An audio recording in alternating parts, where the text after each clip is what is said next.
नमस्कार, हिमाचल समाचार में आपका स्वागत है। आज के मुख्य समाचार। मुख्यमंत्री ने नई दिल्ली में केंद्रीय गृह मंत्री से की भेंट। राहत एवं पुनर्वास कार्यों के लिए केंद्र से 2000 करोड़ रुपए तुरंत प्रदान करने का किया आग्रह। मुख्यमंत्री ठाकुर सुखविंदर सिंह सुक्खू ने रक्षा मंत्री से भेंट कर रंगरीक में हवाई पट्टी के निर्माण का किया आग्रह। मुख्यमंत्री ने नई दिल्ली में केंद्रीय वित्त मंत्री से की भेंट। मुख्यमंत्री ने उद्यमियों को पर्यटन क्षेत्र में निवेश के लिए किया आमंत्रित। ग्रेटर नोएडा में इंडिया इंटरनेशनल हॉस्पिटैलिटी एक्सपो में बतौर मुख्य अतिथि हुए शामिल। राज्य की पारिस्थितिकी को संरक्षित करने में महत्वपूर्ण भूमिका निभाएगी मुख्यमंत्री वन विस्तार योजना। और अब समाचार विस्तार से। मुख्यमंत्री ठाकुर सुखविंदर सिंह सुक्खू ने आज नई दिल्ली में केंद्रीय गृह मंत्री श्री अमित शाह से भेंट की। मुख्यमंत्री ने भारी बारिश एवं बाढ़ से हुई क्षति का आकलन करने के लिए केंद्रीय समिति को प्रदेश में भेजने के लिए केंद्रीय गृह मंत्री का आभार व्यक्त किया। उन्होंने केंद्रीय समिति की अनुशंसा के अनुसार राज्य को शीघ्रातिशीघ्र राशि जारी करने का आग्रह करते हुए कहा कि प्रदेश में क्षतिग्रस्त आधारभूत संरचना के पुनर्निर्माण में लगभग 1 से 2 वर्ष का समय लगेगा। मुख्यमंत्री ने प्रदेश में भारी बारिश और बादल फटने इत्यादि की घटनाओं से हुए भारी नुकसान से उन्हें अवगत करवाया और राहत एवं पुनर्वास कार्यों के लिए 2000 करोड़ रुपए की तुरंत सहायता प्रदान करने का आग्रह किया। उन्होंने अवगत करवाया कि आपदा राहत के तहत वर्तमान वित्तीय वर्ष के लिए केंद्र से प्राप्त निधि संबंधित विभागों और उपायुक्तों को राहत अभियान के लिए जारी कर दी गई है। उन्होंने कहा कि वर्ष 2019-20 तथा वर्ष 2020-21 के लिए राष्ट्रीय और राज्य आपदा राहत निधि के तहत लंबित 315 करोड़ रुपए की राशि शीघ्र जारी की जाए, क्योंकि अभी तक प्राप्त राशि प्रदेश में बड़े स्तर पर हुई क्षति के विपरीत बहुत कम है। गृह मंत्री ने राज्य को हर संभव सहायता का आश्वासन दिया। मुख्यमंत्री ठाकुर सुखविंदर सिंह सुक्खू ने आज नई दिल्ली में केंद्रीय रक्षा मंत्री श्री राजनाथ सिंह से भेंट की। मुख्यमंत्री ने रक्षा मंत्री से स्पीति घाटी के रंगरीक में सामरिक दृष्टि से हवाई पट्टी के निर्माण का आग्रह किया। उन्होंने कहा कि ये स्थान उत्तरी सीमा से 50 किलोमीटर की हवाई दूरी पर स्थित है और स्पीति घाटी के लिए राष्ट्रीय राजमार्ग 505 के अतिरिक्त अन्य कोई संपर्क साधन नहीं है। मुख्यमंत्री ने केंद्रीय मंत्री से गोला बारूद डिपो पोवारी को स्थानांतरित करने का भी आग्रह किया। उन्होंने अवगत करवाया कि इसके दृष्टिगत 2 वैकल्पिक स्थलों की पहचान की गई है। उन्होंने उचित कार्यवाही के लिए आग्रह किया और कहा कि राज्य सरकार भूमि उपलब्ध करवाने के लिए प्रतिबद्ध है। उन्होंने कहा कि 450 मेगावाट क्षमता की शोंगटोंग करछम जल विद्युत परियोजना इस डिपो के ठीक सामने सतलुज नदी के बाएं किनारे पर स्थित है और कहा कि सिल्ट फ्लशिंग टनल का उत्खनन का कार्य गोला बारूद डिपो की पाबंदियों के कारण आउटलेट पोर्टल के बजाय इनलेट पोर्टल से किया जा रहा है। उन्होंने कहा कि इस डिपो के स्थानांतरित होने तक नियंत्रित विस्फोटन प्रणाली निर्धारित करने के लिए इस मामले पर centre for fire explosives and environment safety के साथ चर्चा की गई है, ताकि राज्य सरकार उत्खनन का कार्य आउटलेट पोर्टल के माध्यम से भी कर सके। मुख्यमंत्री ने सीमावर्ती क्षेत्रों के गांवों को जोड़ने के लिए नई सड़कों के निर्माण के अलावा सीमा सड़क संगठन द्वारा बनाए गए राष्ट्रीय राजमार्ग पर सड़क बुनियादी ढांचे को मजबूत करने का भी आग्रह किया।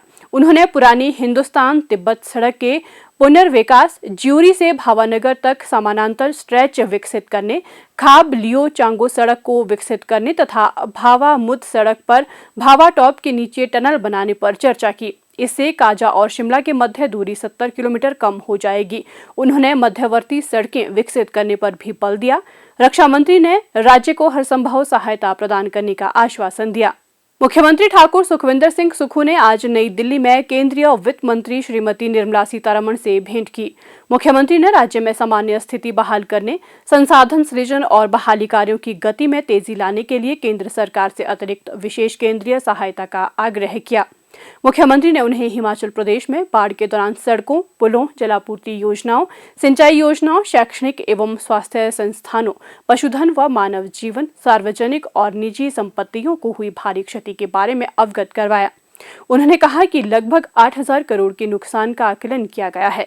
उन्होंने कहा कि राज्य सरकार ने अपने स्वयं के अल्प संसाधनों से राहत और बहाली अभियान चलाया, जो राज्य के बुनियादी ढांचे को पटरी पर लाने के लिए अपर्याप्त है।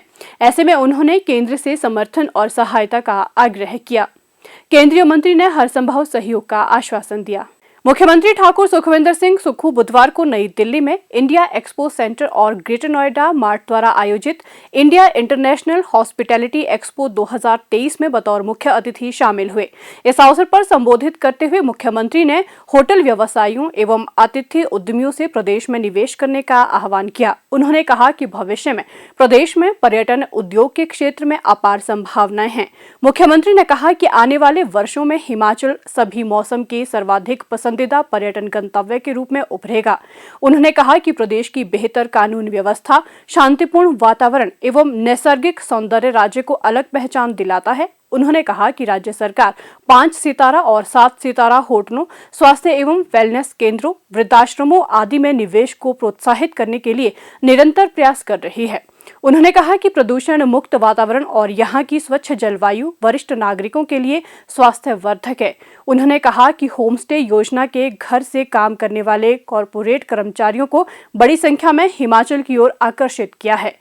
उन्होंने कहा कि हिमाचल प्रदेश बर्फीले क्षेत्रों से लेकर जंगलों, जलाशयों और सभी प्रकार के मौसम में अनुकूल वातावरण उपलब्ध होने के कारण एक आदर्श एवं बहुआयामी पर्यटन गंतव्य है। ठाकुर सुखविंदर सिंह सुक्खू ने कहा कि राज्य सरकार हवाई कनेक्टिविटी में और सुधार के लिए प्रयास कर रही है तथा सभी जिला मुख्यालयों में है। उन्होंने कहा कि दिल्ली से शिमला और धर्मशाला के लिए हवाई उड़ानों की सुविधा पहले से ही उपलब्ध है। उन्होंने कहा कि कांगड़ा हवाई अड्डे को पूर्ण आकार का हवाई अड्डा बनाने के लिए आवश्यक कार्यों के अलावा भूमि अधिग्रहण की प्रक्रिया भी शीघ्र पूर्ण की जाएगी। उन्होंने कहा कि पर्यटकों को आकर्षित करने की क्षमता, हवाई कनेक्टिविटी, प्राकृतिक सुंदरता और जलाशयों जैसे प्रचुर संसाधनों की उपलब्धता के कारण जिला कांगड़ा को पर्यटन राजधानी घोषित किया गया है। मुख्यमंत्री ने उद्यमियों को प्रस्ताव प्रस्तुत करने के लिए आमंत्रित किया और कहा कि राज्य सरकार नियमों के अनुसार उनके प्रस्तावों को त्वरित मंजूरी प्रदान करना सुनिश्चित करेगी। उन्होंने कहा कि प्रदेश में संसाधनों या भूमि की कोई कमी नहीं है और राज्य सरकार इस क्षेत्र में निवेश आमंत्रित करने के लिए पूर्णतः तैयार है। मुख्यमंत्री ने कहा कि हाल ही में हुई भारी बारिश के दौरान वे स्वयं और प्रदेश सरकार के मंत्री प्रभावित स्थलों के दौरे पर रहे और बर्फबारी के कारण चंद्रताल में फंसे 300 से अधिक पर्यटकों और अन्य स्थानों से लगभग 70,000 पर्यटकों को सुरक्षित बाहर निकाला गया। उन्होंने कहा कि राज्य सरकार प्रदेश में आने वाले सभी पर्यटकों की सुरक्षा के लिए प्रतिबद्ध है। मुख्यमंत्री ने हिमाचल पेवेलियन का शुभारंभ भी किया। इस पेवेलियन में विशेष रूप से हिमाचली व्यंजनों पर आधारित बोटी धाम का प्रबंध किया गया है। इसके उपरांत मुख्यमंत्री ने इंडियन एक्सपो मार्ट लिमिटेड और होटल उद्योग के सदस्यों के साथ भी बैठक की। इस अवसर पर राज्य में पर्यटन को बढ़ावा देने के लिए प्रदेश सरकार और उद्यमियों के दृष्टिकोण पर चर्चा की गई। पर्यावरण संरक्षण और हरित आवरण बढ़ाने की दिशा में एक महत्वपूर्ण कदम उठाते हुए मुख्यमंत्री ठाकुर सुखविंदर सिंह सुक्खू के गतिशील नेतृत्व में राज्य सरकार ने मुख्यमंत्री वन विस्तार योजना शुरू की है।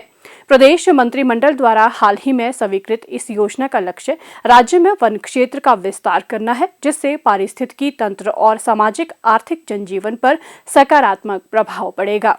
इस महत्वाकांक्षी योजना के संबंध में मुख्यमंत्री ने कहा कि हिमाचल प्रदेश अपने नैसर्गिक सौंदर्य और जैव विविधता के लिए जाना जाता है। इस योजना के तहत राज्य की बंजर पहाड़ियों में वृक्षारोपण द्वारा भूक्षरण जैसी समस्या से कुशलतापूर्वक निपटा जा सकता है। राष्ट्रीय वन नीति 1988 के अनुसार पहाड़ी और पर्वतीय क्षेत्रों को अपने भौगोलिक क्षेत्र का 2/3 हिस्सा वन और वृक्ष आवरण के अंतर्गत बनाए रखना आवश्यक है। मुख्यमंत्री वन विस्तार योजना के तहत इस वर्ष राज्य सरकार ने पूरे प्रदेश में लगभग 257 हेक्टेयर बंजर पहाड़ियों पर पर्यावरण अनुकूल प्रजातियों के रोपण की योजना बनाई है। इस अभियान की सफलता सुनिश्चित करने के लिए प्रदेश सरकार ने वनीकरण के लिए चयनित क्षेत्रों में नई पौध की देखभाल हेतु 7 वर्षों की अवधि के लिए स्थानीय लोगों की सेवाएं लेने का निर्णय लिया है।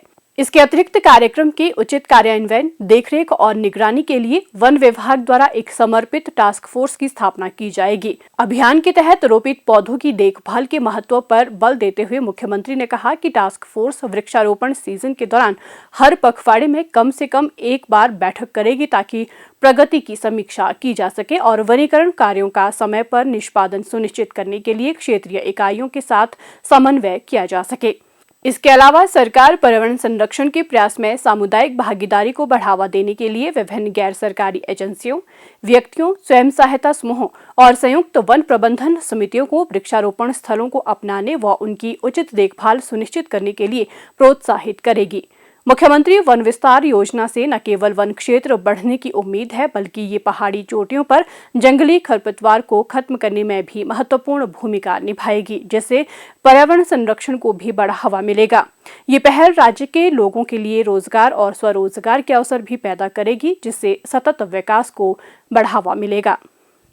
हिमाचल समाचार देखने के लिए सब्सक्राइब करें यूट्यूब चैनल हिमाचल समाचार, फॉलो करें ट्विटर @DPRHP, लाइक करें Facebook page information and public relations department Himachal Pradesh, visit करें वेबसाइट www.himachalpr.gov.in। इस अंक में इतना ही। कल फिर होगी मुलाकात, दीजिए इजाजत, नमस्कार।